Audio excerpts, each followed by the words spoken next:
Well, I suppose one subject I do want to find out about. Didn't get a chance to speak to the Muslim guy yesterday. Can we come in the sun, maybe? I'm just Yeah. feeling a little bit cold. All right. It's getting a little bit colder, isn't it? Yeah. You're wearing a nice big jacket. Yeah, no, yeah. That's because it was. I can always tell about how cold it is in my How are house. you doing anyway?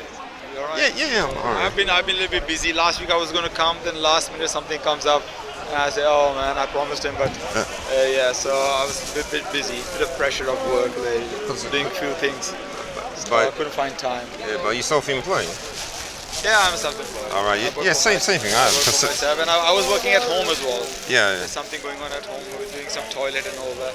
So I didn't find that much time. So, I should come here more often, but there you are. Yeah. That's life. Luckily today weather is good. Well, The forecast a few days ago was rain forecast, wasn't it? No, it rained this morning. I know, It's but plenty. then it clears out. It was showing the rain till like 6 o'clock, Oh, 7 right, o'clock, okay. but Yeah. luckily we got a better weather now. Yeah. So what else you have? Yeah. It's I suppose it's about someone becoming a Muslim. If someone becomes a Muslim over here, what would you say to them? Is the things that Join ISIS? no, yeah, that's no, but actually that's what I was trying to come to. Oh, really? Oh. Yeah. And the Holy Spirit catch you. I don't know. So what would you say to them as being the best things they can do in order to get to or to be assured of salvation? Let's say. Salvation? Yeah. Well, just first of all, you believe in one true God, which we believe is Allah, and believe in His word, Quran, and negate any other deity, do not make any partnership with God, and try to be righteous. And I would say read chapter 2, verse 177, Yeah. which tells you the righteousness in a nutshell. Believing the fundamentals of Islam, Salah, Zakah, or fasting in the month of Ramadan, and just basically be a good human being. And try to understand the scripture. Try your best to understand it. If you don't know, ask scholars. Yeah. I would advise, don't follow one particular kind of a scholars or one particular kind of a sect. I don't believe in sects. Quran actually reject the sects in Islam. Quran said, do not make sects in your religion. Yeah, and you are a Muslim. Quran again and again say, so I will tell them, please, brother or sister, do not follow any particular sect. Yeah, respect all of them, listen to all of them, take different opinions, and then read the Quran, ask God to guide you. Right. Yeah, try your best. And Allah says, Allah will never guide the unjust liars. Quran verses. Allah will never guide the unjust liars. So do not be unjust and do not be a liar. Right. So even if you have to be, Allah says in the Quran, chapter 5, verse 8, be just, even be against your own self, and even be against your own parents. Right. Be just. And even if there's an enemy, be just. Even there's an enemy. So justice is really fundamental in my experience. To be receive true guidance, you need to be just. So No what? matter what comes in front, if it's right comes in front of you, accept it. No matter who said it. Yeah. So. So I advise anyone, new Muslim or other Muslim, just try your best, be just, be honest, and try your best, and ask God to guide you. All right. So if there was you mentioned about ISIS. If there was a imam who read this particular hadith, it's Sahih al-Bukhari 1, number 25. It says, narrated Abu Hurairah, Allah's apostle was asked, what is the best deed? He replied, to believe in Allah and his apostle, Muhammad. The question then asked, what is the next in goodness? He replied, to participate in jihad, it says religious fighting in brackets, in Allah's cause. The question again asked, what is the next in goodness? He replied, to perform Hajj, pilgrimage to Mecca, Mabrur, i.e. accepted by Allah, performed with the intention of seeking Allah's pleasure only, and not to show off without committing a sin and in accordance with the tradition of the Prophet. So, where it says jihad, even though religious fighting is in brackets, would you say that? What would you say the jihad is? I'm actually fasting. Are you fasting? Yeah. So your question is, second best deed is jihad. Yeah. Okay. Now you need to understand two things basically. First thing is what is jihad, and then you need to look the whole picture of jihad in the Quran and Islam. Yeah? Right. And one hadith of Muhammad say the greatest jihad is conquer within yourself. Yes, that is the highest form of jihad. But here is in brackets say fighting. Yeah. Yeah. In Yeah. brackets. But it says participate in jihad. Yeah. Can I open the hadith and read myself? Yeah. Yeah. Yes. Then I think I'll answer. Bukhari, yeah? Yeah. Bukhari or Muslim? No, it's Bukhari, Book 1, verse number 25. okay, number 25. Okay, 25. Well, no, but this is I got this from the PDF, so I don't know. No, it's okay. The Bukhari has written in different kind of forms and volumes. Yeah. Can't find it, but I believe that at least. But it starts like that. I don't know if you. Al-Bukhari 125. Allah says, asked what is the best deed? He replied, to believe in Allah and His Apostle. The question then asked, what is the next? He replied, to participate in jihad in Allah's cause. The question again asked, what is next? He replied, to perform Hajj. Okay. Now, you need to go, the Muhammad Sallallahu the life, if you know his life. Different stages of his life. Yeah. One life is in Makkah, 13 years he was very few people, very much, they have no voice, no stage. They were just preaching and everything. Then once upon a time when he became state, and he was the leader of the state, and they got attacked from all kuffars all the time. Yeah? So in that time, when the question is asked, you need to see when was that question was asked. So at that time, imagine you were attacked by the non-Muslims, or you were threatened by the non-Muslims. And Muhammad Sallallahu say we have to defend our community, the women, children, and to survive. Right. Yeah, we have to. Now, Muslims are praying, but some say, I don't want to go fight. I will pray, I'll do fast, I believe in Allah, but you go fight. I don't fight for many different reasons. I might get killed. So that in that context, he could just say the best deed is to fight, jihad. Right. Because to defend your community, and I think as a human being, if anybody attack your country or threatening your country, and you say, you know what, I'm going to sit, you go. So somebody will ask the Prime Minister, who do you think is the best citizen? Is it the best citizen? The one who's really really sincere with the country, and the one who defends his country is the best citizen. So in that context, he is saying the one who fight in the cause of Allah. Now, what is the cause of Allah? If you understand the whole Islam, the cause of Allah is to fight for to defend yourself. Because Quran again and again says that when you fight, and if enemy do not want fight, don't fight them. Quran tells you again. I can quote you the verses in the Quran. It says, Right. if enemy don't want fight and they want peace, give them peace. I think I know that one. I'll show you. I'll show you the Quranic verse. So the Quran is our yardstick. Remember that, yeah? So when in the Quran it gives you this, I will show you where it says. Okay.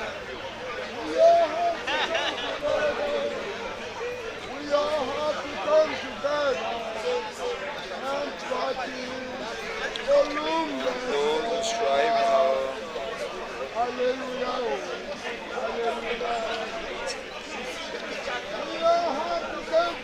Where are the verses when I need them?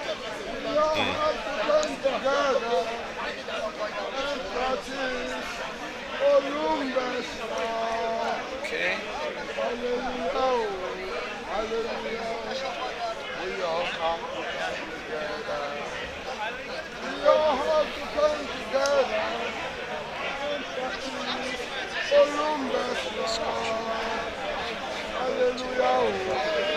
Mercy. Okay. Let's see.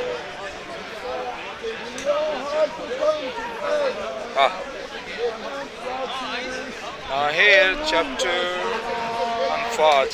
What chapter is this? chapter 8, verse 61. Chapter 8, verse 61. And there are many examples like that, but I will just put one.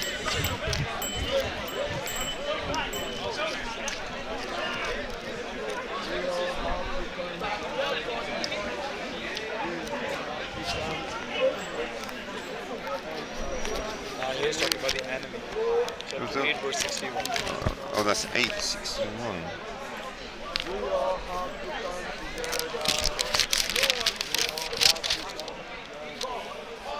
He's talking about the situation of war. The context is talking about the war and fighting. Oh. Verse 61 says, but if the enemy incline towards peace, do thou incline towards peace and trust in Allah. For he is one that hateth and knoweth. So an enemy here in this context, when Muslims are having a lot of wars, they talk about when enemy wants peace, give them peace. Yeah. So jihad is all about if enemy doesn't want, if only you fight when they are fighting. If they don't want fight, you don't have to fight with them. And also chapter 9, if you read first few verses, 7 and 8 verses also tells you, those who are not fighting against you, they are upright towards you, and they respect the treaty of peace. You don't have to fight with them. Give them peace. So the jihad in the broad sense in Islam, jihad means you fight to defend yourself. Right. To defend your, when anybody comes attack, you fight. That's why it's allowed. So in that sense, jihad. So what ISIS is doing is this is oppressive war. They are oppressing it. So Islam teach you not oppressive war, but defensive war. Islam always teach. So in that sense, he says, the best among you is the one who jihad, fight in the cause of Allah. And the fight is only means in the sense of defense, not in the sense of oppressed people. If they don't want fight, you don't fight them, you give them peace. That's why when Islam, wherever Islam goes and spread, they were non-Muslims living, they were not Muslim, they don't want to believe in Islam, but you live in Islamic country and no problem in peace. Right. So in that sense, jihad, yes, jihad is the highest one, but when it requires. When it not requires, you don't have to go and look for the fight. For example, if somebody attack Saudi Arabia or Makkah or Medina, the holy places of every Muslim in the world should just go and defend the holy places.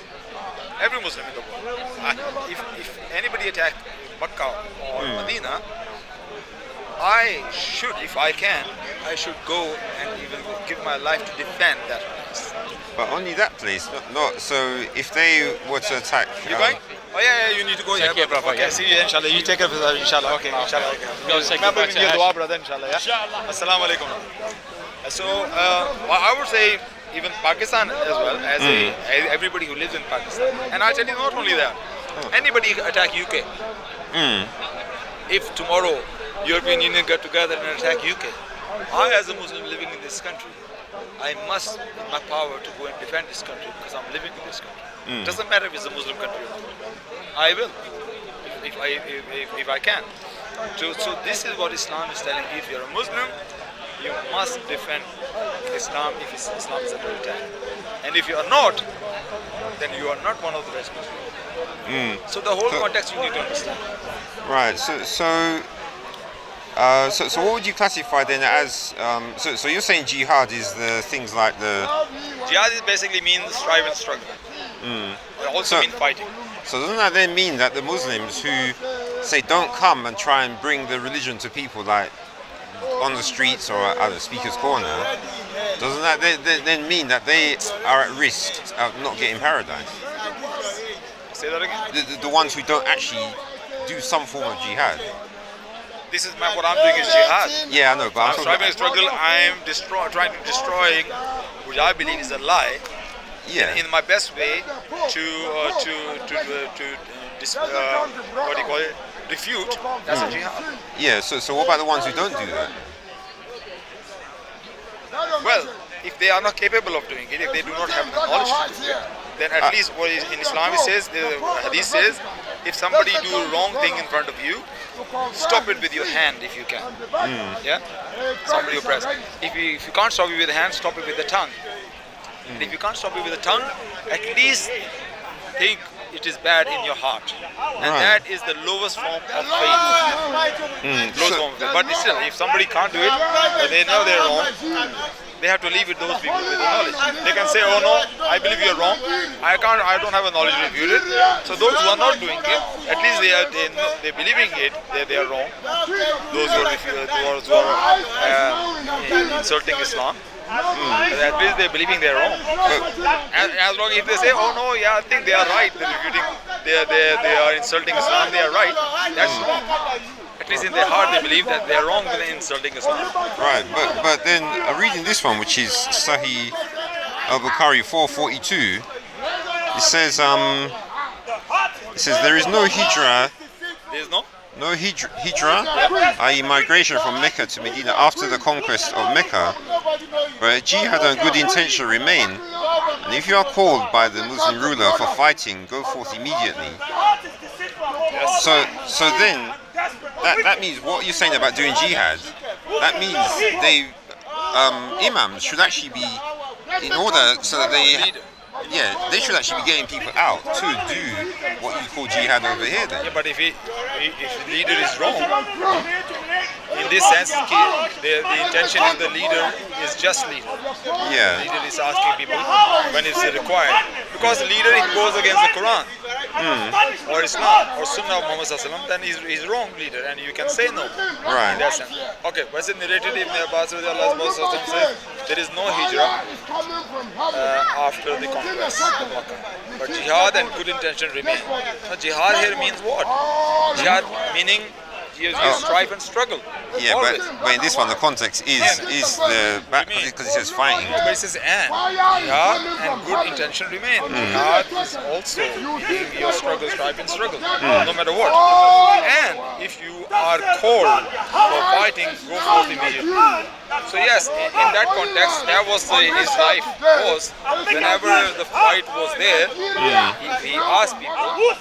So people followed him. So he's keeping that in mind. His Sunnah and the Quran says, keeping that in mind, he's saying if the leader asks you, if the leader asks you wrong, of course you don't have to follow. So that is probably one hadith you've taken out, but I'm sure there are other hadiths as well. If the ruler is wrong, you can say, you have to be just, you can say, speak against the ruler if the ruler is wrong. And the ruler should be just. So I think this is just if you take out the whole idea is if it's in the right intention of the ruler.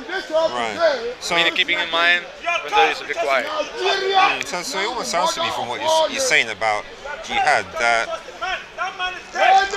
I suppose because it's a similar thing that probably have in churches as well, where people think that they can get salvation just by sitting around and listening to the preacher, and I suppose with Islam you get a similar thing where they think they can get salvation just by coming to listening to the imam.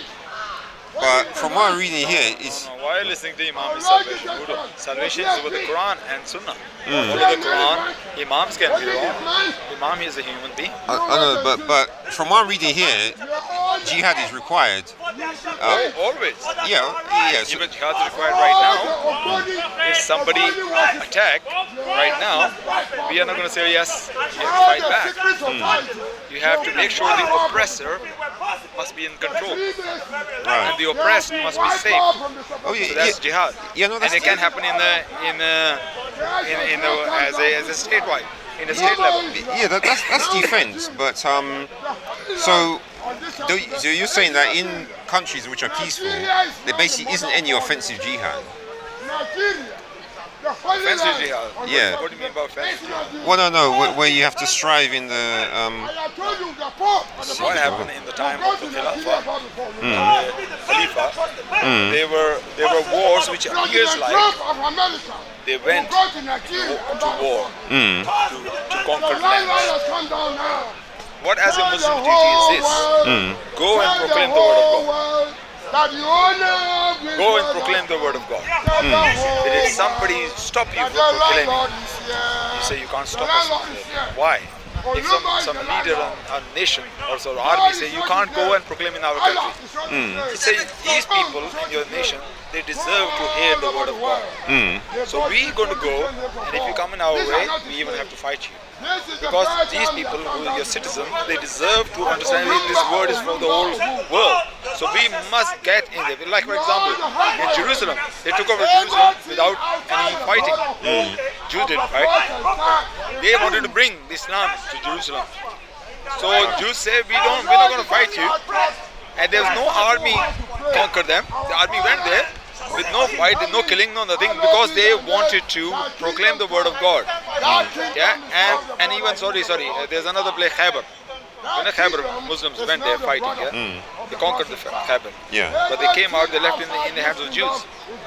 They left in the hands of Jews, but the Jews have to pay whatever earnings every year. Muslims.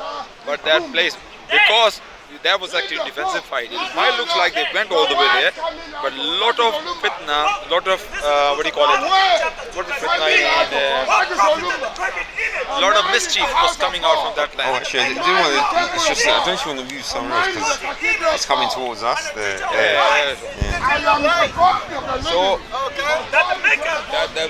know the Battle of Khyber? You know the Battle of Khyber? The city of Jews. Yeah. Went all the way there. Yeah. To make heaven, the earth, the sea, and everything So in them. Muslims went all the way there to fight the Jews. You know why? No. Because a lot of mischief was coming from that city, Jews. They were telling the pagan Arabs, we're going to support you. You must destroy Medina, because Medina, 2 tribes were kicked out of Medina. Banu Kunaika and Banu Nadir. Right. And they went to Khyber. Yeah. And they spread a lot of word that this Muhammad is not a good man, you must get rid of him. A lot of mischief was coming from there, and there was a massive battle happened. 10,000, army of 12,000 people, they came in the Battle of Trenches in Medina. And the word of mouth spread by a lot of Jews. And one Jews who living there, Banu Qurayza, they say we're going to support you once you enter. So there was a background why after that Battle of Trenches, Muhammad decided we have to deal with this Khyber, where there's a lot of mischief coming out against us. We have to control them. So how are we going to control them? We have to go there, because they are the ones who started this mischief. So when you say mischief, that's propaganda against Islam, and making a lot of Arabs against Islam. It's in revenge. Not physically they're taking part, but otherwise, not emotionally. What I'm saying, maybe probably financially, they were helping Arabs as well, because they were not happy to kicked out of Medina. So that was the center of a lot of Jews over there, and they didn't like Muhammad, what he done, kicked out 2 tribes. So I can understand why they didn't like it, of course. So he has to control them somehow and tell them, you can't do that to us. And what happened then after that? When he went there, attacked that place, leave it to them again, came back. He said, no more enemies now. Now we show you we are powerful and you cannot come against us. Now even you have to pay us tax. But we leave. Look, in those times, you know what used to happen? When you go to the place, you wipe it out. You wipe it out, you take it over completely. Those were the days, you just enemies under you, you do whatever to them. But what he did, he left to them. I don't want your city. I do not want you. You need to know who's the master now. Since you are paying us the tax, you know who's the master. So you will not even think about coming against us. And that never happened. The Jews never ever done against Islam again. So that was a defensive tactic. So that's what Islam teaches. And when as a Muslim, you must go and proclaim what you know the truth. And if you have a power, if anybody stops you, we are not here for fight, but if you stop us, we will fight you to get to the people who need to know the truth, the word of God.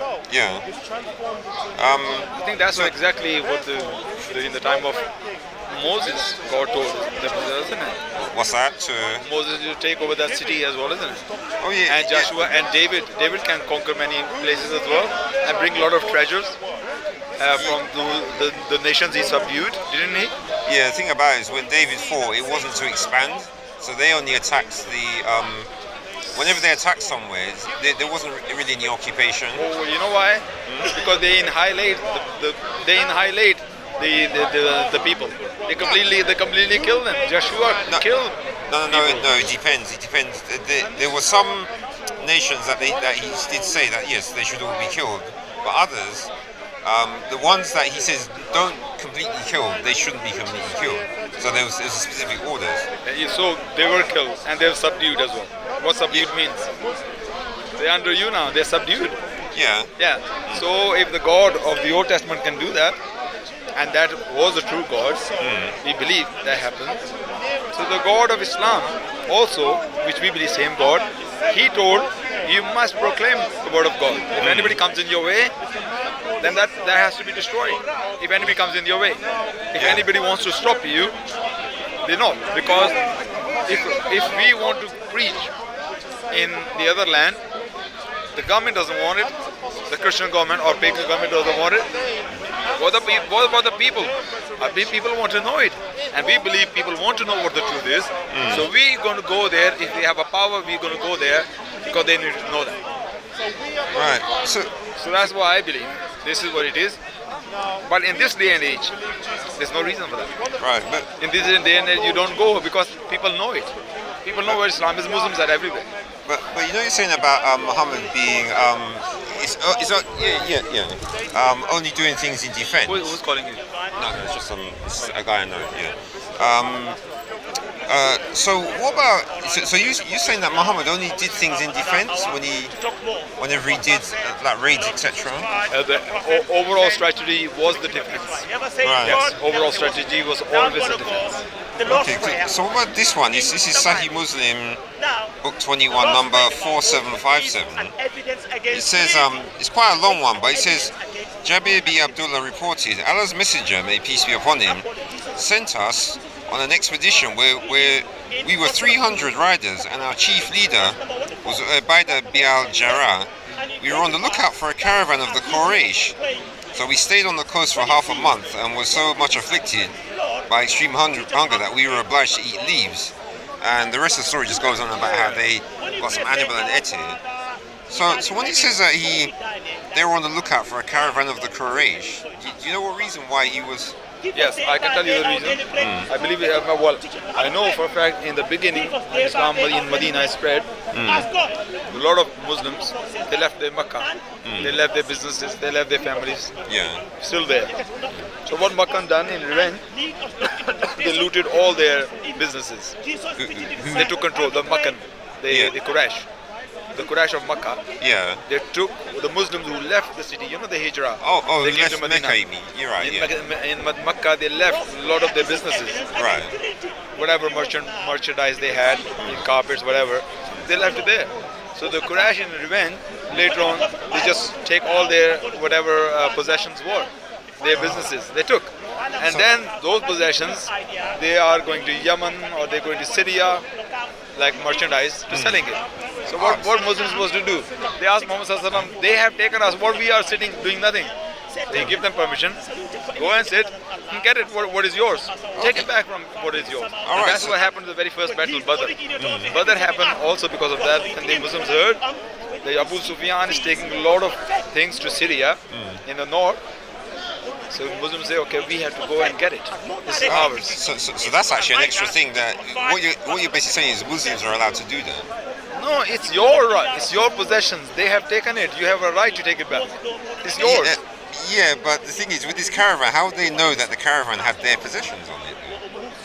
Because if they looted it from them, the Quraysh have looted it from them. Their stuff. So you must take it back from Quraysh. They say the same Quraysh. Quraysh is talking about the Meccan people here, and the Meccan people have taken it. They were the authorities, and they are sending their caravans wherever to sell stuff. So they say they have taken yours, so you have taken from them. But the thing is, whatever you say that they can take, it's not the same things that they took. It's just you could take something from them because they took something from. I'm not saying it's completely identical things, but if Quraysh has taken your stuff, so whatever coming from Quraysh, you take it back from them and tell them. I mean, you're not going to count, that caravan has 20 things going to south, we have to go and go. It's not. You just have to take from Quraysh to say, look, you have taken from us and we have taken from you. You should never have taken from us. Okay, So look, nobody has that computer or satellite system who's taking what. At that time, the Muslim says, look, we have all our possessions left there. So what we're going to do? We're just going to sit and let them do? So he said, okay, look, just go and take your stuff and sit in the way. This was what it was, and it was all against oppression in defense. It was not like that, we just go and loot, you become looters. right, so Do you know when the conquest of Makkah happened? When they took over Makkah. When they took over Makkah, conquest of Makkah after many years of struggle.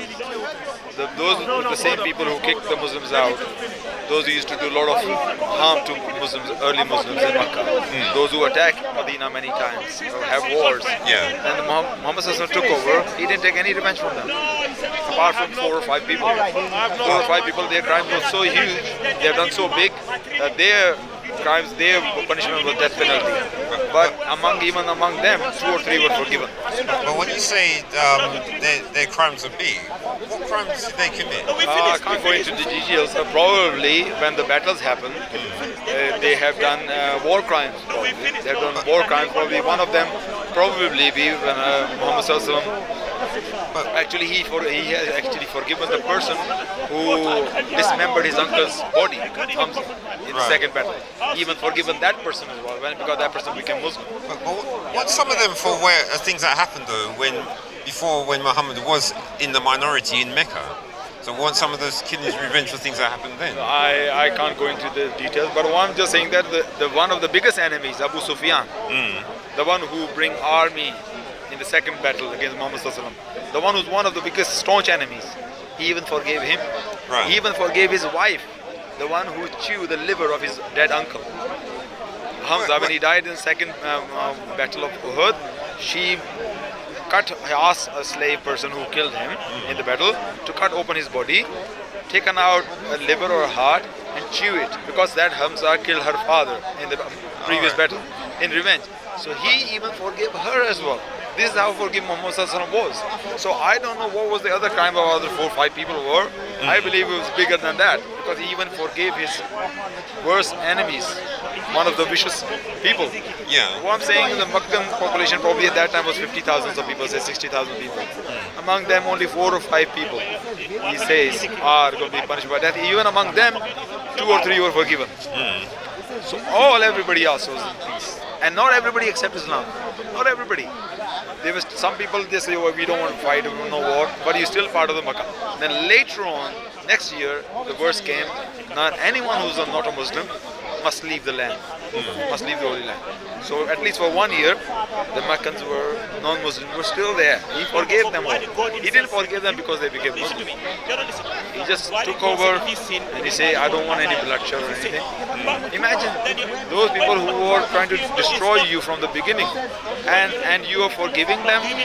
Who would have, if he was really warmonger, if he really want a bloodthirsty person, he said, wow, now you are under me. We are 10,000 of our army, we're going to chop all of you. And he said, no, I don't want to. This was his character of forgiving, and this is what Islam teaches us. So when ISIS or people like that, when they do and they go kill innocent people, they are going completely against Islam. And before that conquest, the rule of Islam, there are hadiths. When you go in the battle, do not kill women, don't kill children, do not kill the man working in the field, do not attack the monks, do not attack the old people. Who's left now? Only those who are fighting against you. And even among them, if somebody say, I don't want to fight anymore, you just leave that person as well. I mean, does it show the person is somebody's bloodthirsty? I say somebody who's only following the command of God. Alright, so if you heard that, I don't know, ISIS said that someone had stolen some of their stuff and so they went to raid some of their convoys, you say that was okay though? If somebody stole their stuff, and they went. Is their right to take it back from them? So right. It's just like what do you call it? It's universal right they have. Right. Everybody, if somebody takes something from you, you can forgive if you really can afford it, but you can take it back as well without killing them. If they fight back, you can kill them as well. All right. So basically, if ISIS, if if ISIS, if there's some fighters in ISIS who something as bad as happened to them, that means doesn't that then mean that their fight is actually legitimate? Those particular. It's legitimate. Okay. In what way? In what way? If some yeah. army killed, some people killed their family, you make sure you kill him, not his family. Right. You go and kill that person or those army who attacked you. That's it. That's again the universal right you have. If any oppressed force destroyed you, you destroy them, not their family. That is not Islam. You can't just kill, if somebody kill your wife, you go kill his wife. You go kill him, and Right. you have a right to do that. Okay. So if ISIS think that somebody done something bad to them, you find out those people, not their national people, not their countrymen and women. No, that is not Islam. That person who's the oppressor, you must destroy him if you can. Yes. Right. So basically, If somebody fighting the British army or American army in Syria and Iraq, they are absolutely right. If somebody go and fight against American army in Afghanistan, who's oppressed force in Afghanistan, everyone have a right to defend their land. So they're fighting American forces, absolutely that's jihad. But if anybody killing an American journalist or anybody American citizen or their even soldiers' family, that is terrorism, completely haram. So fighting against the oppressor is allowed. so basically, what you're saying is that if ISIS fight, ISIS, Taliban, whoever. yeah, it's basically fighting because of the injustice they did against Saddam. It's legitimate to fight the invaders who came. Absolutely. Fighting against the invaders is absolutely always allowed. For example, if Germans took over Britain in the World War II, and soldiers walking in the street, you're allowed to kill the soldier if you can. French done that. Isn't it? French do. So, because they are oppressed force in your land, they have no right. They came by force. So, killing that soldier is your right. Killing an Israeli soldier who's going in Palestine, absolutely jihad. I would say that. I'm not shy of that. Because Israeli soldiers in Palestine, in some parts of Palestine, not in Israel. Israel is their land, they have a right to defend that. No problem. But if they're coming in Israel, Palestine as an oppressed force, you have a right to fight them. And if you die, it's jihad. But what you cannot do is, you cannot go and find Israeli children or women or even a guy who's not part of the oppressed force. That's completely haram. And that's innocent bystander. Right. So basically, some of what ISIS is doing could be legitimate. Yes, but if somebody is killing a soldier, oppressed force, right, but also killing an innocent person, that is wrong, completely wrong. He has crossed the line. He is a terrorist now. Even though he killed a soldier, oppressed person, the one who oppressed force, but when he killed an innocent person, he just crossed the line. He is no more a jihadi anymore. He's a terrorist. So you can't say he done some good or some bad. No, if he intentionally kill an innocent person, he's a terrorist. So ISIS are doing it as a terrorist. So it sounds to me that what the imams over here should really be doing then is vetting what's going on over there and only send people to fight when they know that. Which imam is sending people? Which imam is sending people to fight? No, I'm just talking about all these people from Europe. Brainwashed people. Yeah, they're brainwashed people. I mean, like in anywhere. No, but you did say that there could be legitimate battles, so they could find where the legitimate battles are. That's a very fair question. If somebody is going to Syria, and Iraq, two things I say personally. If British force is there and you're fighting against the British force, you have lose your right to come back to Britain. Yeah, I agree with you. Because you are fighting against the you have no right to come back here now. But if you're fighting and you think British forces are wrong, they shouldn't be there. And I believe it's wrong. They shouldn't be there. And if anybody go and fighting British forces over in the land, first of all, they are right. They have no right to come back here. Now you go and defend that land, and only against the force, not against the innocent person. And I believe that's legitimate. That's absolutely legitimate. And that's what Islam is. But you can't do double standard. You go and fighting British and they're coming back here as well. No, this is ridiculous. You are an enemy of this country now, and it has to be just and fair. You become enemy. You have no right to come back here now. Because you consider them enemy. Yes, there's another way as well. You can, if you live in this country, you speak against. like many people, British people who live in this country, they are speaking against the war. They speak against the army's invasion of Iraq, attack. When Tony Blair went there, many people speak against that. They say it's wrong, our army should not be there. And that's why you can still live in this country and you can speak against it. Like I, as a Pakistani, I speak against Pakistani when they went into the northern areas and they killed a lot of people in the northern area. Everybody in Pakistan. When they think the Taliban was there, but they were actually following the orders of America. That you need to do something. So I speak against the Pakistani army. They shouldn't do that. It's wrong. So you can do that within living in your country and saying this is wrong, you shouldn't do that. You can speak against your army. But once you pick a weapon against your army, then you lose the right.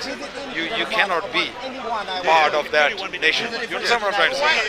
So if somebody go there and fight against the army, which they believe is oppressed, and I believe any army goes any other country without invitation, they are oppressed.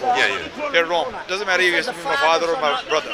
They're wrong and wrong. You have to speak against. So you understand what I'm trying to say? So there's a balance, and that's what Islam teaches us. Be just even against your own father.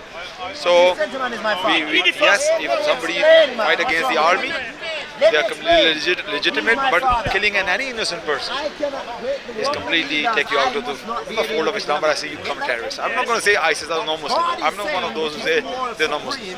Right. So what I say, there are criminals because they say they are Muslims. So I have no right to judge them. They're not Muslim because Allah judged them. Their actions are not a Muslim's actions. They are terrorists, they're criminals, and may God punish them for what they do. But then I also say Israel is a terrorist state. I also say forces who's going to Iraq and Syria, they are terrorists as well. We'll go into Those forces, oppressed forces, those who invaded it, they are terrorists as well. I don't stop with one ISIS is a terrorist, I say the others are also terrorists. Right. So I can actually see why a lot of Muslims, they wouldn't want to become Christians because of the fact it says that we have to turn the other cheek. And I remember we discussed this a little bit before. That's not practical. Would you turn the other cheek? Would you? Yeah, because I was thinking about what you said that the last time. And there's a point, there's actually a point to what he said. And what the point is to do with belief in if, or it's a way of validating your God, basically. Invalidating. No, validating. Because obviously it says that in the Bible about turn the other cheek. So if you go through life and you do that, and you find that you literally can't live, then you know that, okay, that statement there's something about it where it's impractical to actually follow it. But if you do follow it, and then mysteriously find that suddenly somehow trouble seems to avoid you, then that can actually give you validation that there's truth in it. It's not practical. If everybody think like Christians, the Hitler would have taken over the world. Hitler would have taken over the world. If everybody thought turn the other cheek, then nobody would have fight against the Nazis or other bad people in the world. The bad people will rule the world, and the good Christians wouldn't. Yeah, but you do realize though that mentioning Hitler, that's kind of basically Hitler is just a product of basically disobedience of people against God. Because if people had obeyed God, Hitler wouldn't even be here. He wouldn't have been there. And Why? Why? No, because Israel would be ruling basically in peace, and people and armies would. But Hitler is not a product of. Hitler is a product of just. That's how human beings are. Some are good and some are bad. It happens in the Abel and Cable.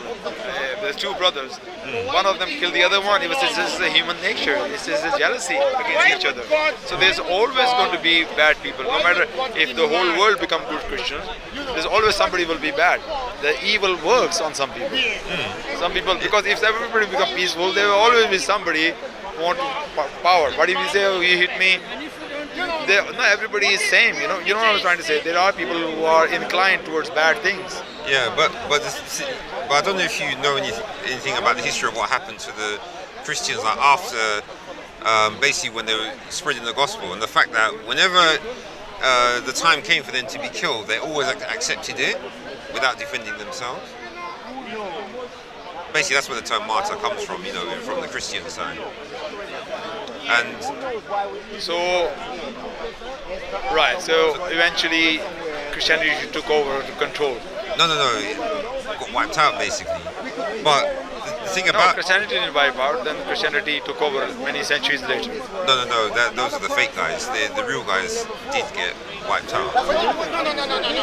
There's no. Well, you know, all these guys you talk to, who believe in the Trinity and Sunday worship, stuff like that. Yeah, those are the fake guys. Yeah, Talk but about Unitarians there. well, anyone, Catholics and Are you Protestants. Unitarian? Huh? Are you Unitarian? I don't even know what that means. I mean, those who believe is one God and not Trinity, opposite to Trinity. Well, Those who do not believe God is part of three. oh yeah, I don't believe that. But I don't. But you know, in the early history of Christians, they fight with each other. Unitarians against Trinitarians. There are many killings happen.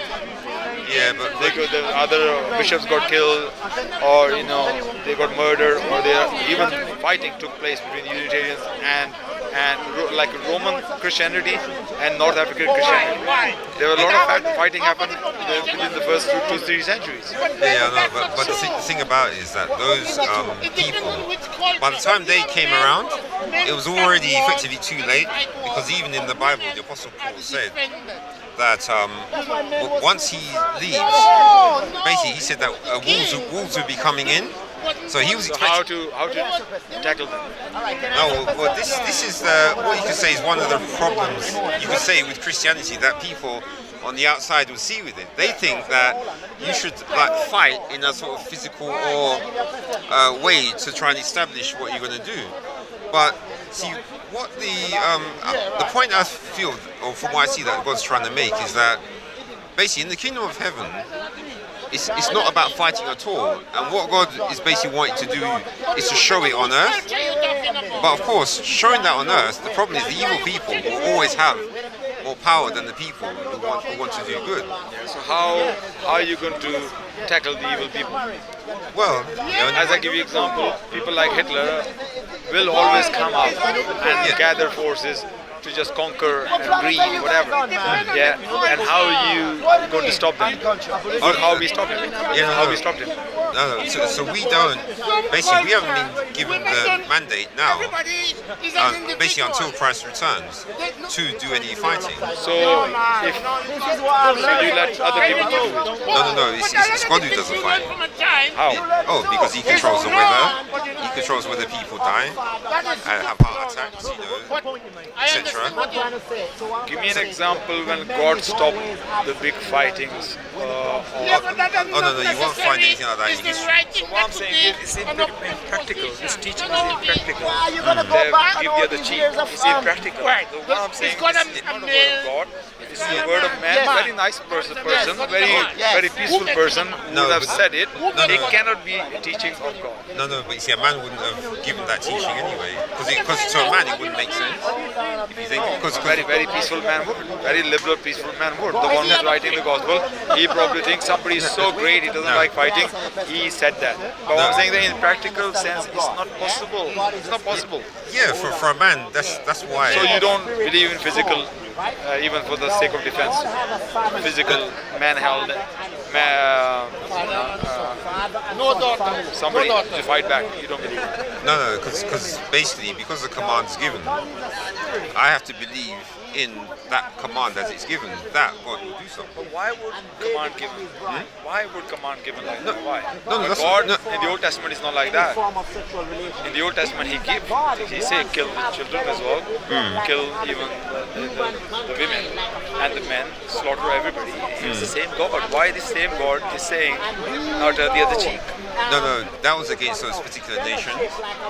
So any nation. I know, but Yeah. But the thing about it is, they were still human beings. They were still human beings. No matter how evil they were still human beings. Children, women, donkeys, everything. Just kill them. yeah. And then suddenly, if somebody hit you, give the other cheek. It doesn't make any sense. No, but that's because, like I said, it's to do with the context. So after Jesus came, He came to bring the kingdom of heaven. And you know what I was saying to you about the kingdom of heaven is basically peace, a peaceful place. Yeah, but sometimes to acquire peace, you have to fight back to acquire peace. For example, Germany or the world was on fire. So the only way to get peace, to get rid of the bad ones, then your peace. And that's exactly what happened. So sometimes for the sake of peace, you have to pick up a sword. For example, if somebody getting mad, crazy, somebody here, or in the classroom, for example, somebody just jumped in the classroom, and the children, he just beating children and all that. They say peace is not working because that person is mad. So you manhandle that person, you physically control that person, and then there will be peace. Yeah. This is sometimes to get peace, you have to fight back. Okay, so what about if a person prayed, and then that person and the person who was going to attack suddenly collapsed? What would you say then? Yeah, well, that's not practical. So you feel that wouldn't happen? If that would have happened, Jews, I think those were people, 6 million Jews got killed, those were people in that concentration camp. Yeah. Was camp? Concentration camps. They were not praying to God. Yeah, but They were not praying to God. What happened to them? Did they pray words? They were all slaughtered. They were slaughtered. Do you think they were not praying to God? Do you think Christians were not praying for them in their world at that time? If they were not, shame on those Christians. If they were not praying. Did the people were not praying for them? What happened?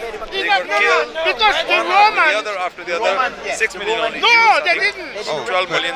They did not recognize 20, 30 million people got killed that. What happened? The prayer doesn't work. In the end, they had to pick up the arms.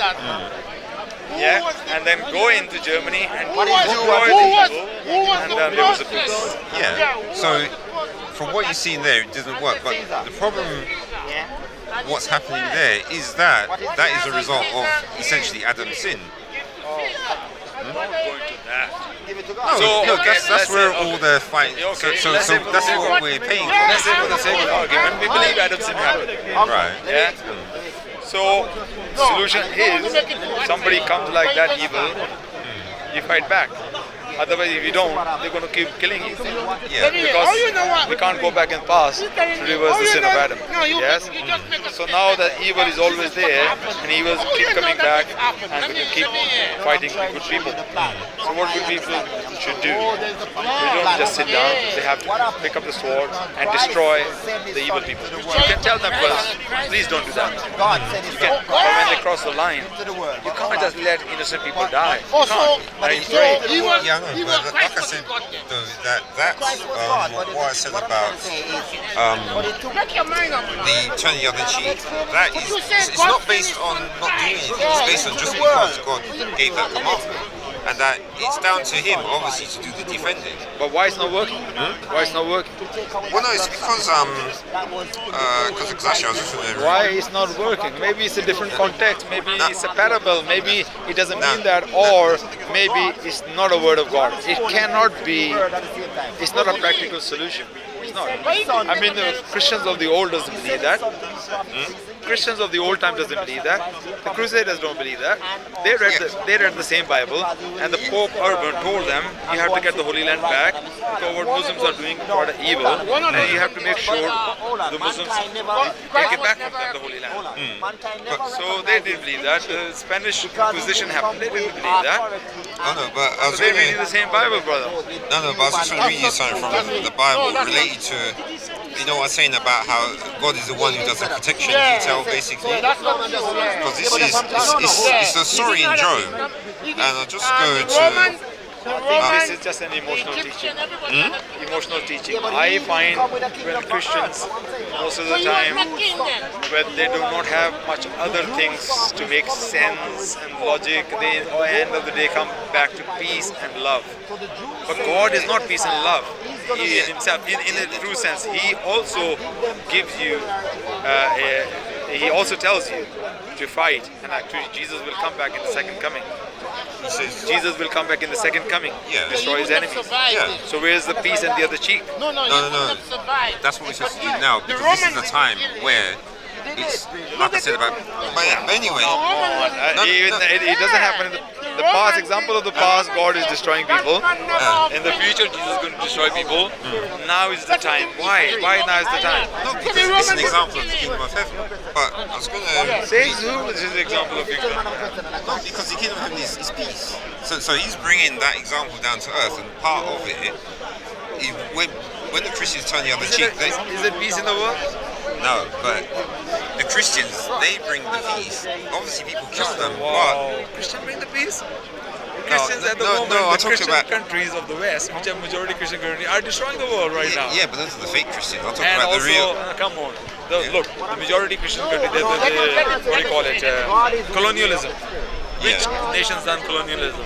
Those who are Christian countries, No, they- those who proclaim themselves to be Christian. Yeah, proclaim. I know, That's I different. know. So what's Yeah. Christianity is not working on them. So Yes. where are the peaceful Christians then? No, so they're Christians, just like how ISIS are Muslims. So It's hang just on the a same. So Christians are peaceful ones are those who doesn't have any power and can't do anything about it. All they can do is pray. Yeah, and turn the other cheek, because so those are the real Christians. And they have nothing Because- to do with anything in the world apart from pray. But their prayer is not working. No, they physically help people. So does Muslim help, so does Buddhists help, so does Hindus help, so does Sikhs help. Yeah, but they know that Christians are 100% safe because they ain't going to get Christians in the name of Christianity have destroyed the world so many times, so much. No, the so-called. No, but you can say so-called, but they were the same Pope, even Pope Urban, the first Crusaders. He was the Pope. He's supposed to be knowing Bible book more than you. So you can't just say, oh, their understanding of the Bible was wrong than mine. I say, your understanding of the Bible, if you think you shouldn't fight at all, it's not practical. It's just against common sense as well. Imagine somebody's raping a 5-year-old child, 3-year-old child. You're gonna just pray and you just say, God, do something to him. No. Yeah. If that happened in front of me, then I'd know that. Physically, you're gonna stop it, isn't it? No, but yeah, I would. But So that's the example. but here's the thing. Yeah. If that does happen, that means I know that there is something wrong about not wrong, but something in that statement in the Bible that I haven't understood Why are you properly. saying that? Why are you saying But that? until that day comes, then I know I believe in it. It's as simple as that. Oh, well, he was, I think this he was is limited. emotional and impractical belief, and I think even the Bible teaches us in the past He ordained people to fight back and destroy the evil, and I think in same way Islam is saying same thing. Christianity brings something different, which many Christians even in the past didn't even follow that, didn't even believe that is true, and the result shows us whenever the evil arises, you fight back and you help a lot of people. You can't just help sitting down doing nothing. You can't help the innocent people. But this is something that Job actually did manage to do, because this is Job 1 and 8. It says, and the Lord said unto Satan, hast thou considered my servant? Job. Yeah, Job, J-O-B. Hast thou considered my servant Job, that there is none like him in the earth, a perfect and an upright man, one that feareth God and escheweth evil. Then Satan answered the Lord and said, doth Job fear God for naught? Hast not thou made an hedge about him, and about his house, and about all that he hath on every side? Thou hast blessed the work of his hands, and his substance is increased in the land. So notice it says there that it says he's made a hedge about him, but that hedge, obviously, you might wonder what the hedge is. And then God then says here, so Satan basically says to him that if you do something to Job, he will curse God to your face. And God then says, and the Lord said unto Satan, behold, all that he has is in thy power, only upon himself put not forth thine hand. So then when you read down what happened, it says here, 14 says, and there came a messenger unto Job and said, the oxen were ploughing, and the asses feeding beside them, and the Sabeans fell upon them and took them away. Yea, they have slain the servants with the edge of the sword, and I only am escaped alone to tell thee. So notice what happened there. When God removed the hedge, that's the time at which the Sabeans came and basically killed these servants and took all the oxen. What is it? Yeah, and the oxen asses away. So basically what it comes down to is, if I believe what it says here, then I know that if we follow what God says, that hedge will be there. And if the hedge is removed, then the things that you talk about, like the girl getting attacked or someone coming and doing whatever to the family. Crossing the line. Yeah. Yeah, That's that's the same thing as anything as no, well. no, but then until Fight then, against the oppressor until there's no more oppression. yeah, but noticing here, there was no need for that until the hedge was removed. So that's what we believe in, is this hedge as described that was around Job. That's I the don't really belief. get it. No, but you heard when I read it out, that basically Satan said that there was a hedge around Job. So Satan could obviously see there was some sort of defense, which is invisible. And then when God said that now all these possessions are in Satan's power, that's when the Sabians came and took the asses and oxes and killed the servants. But before that day, the oxes and asses were just there just fine. The servants were fine as well. But somebody crossed the line. No,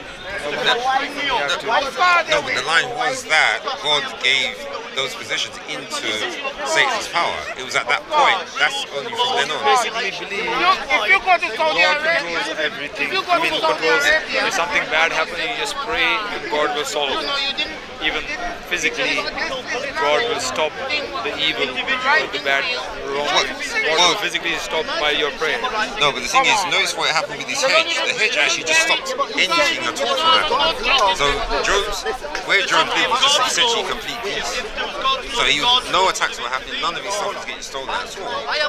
So the hedge is not just where attacks come and something stops the attack. The hedge is actually stopping the attacks completely from around it at all. What is the hedge in practical life right now? I say hedge is do not be oppressive, yeah, but defend the oppression to grow. Defend any against oppression, be that hedge against any oppression. So like hedge is defending the outsider to come in. So you as a human being defending the good against the oppression. And when oppression comes from outside, be like that hedge. Stand there, stop it.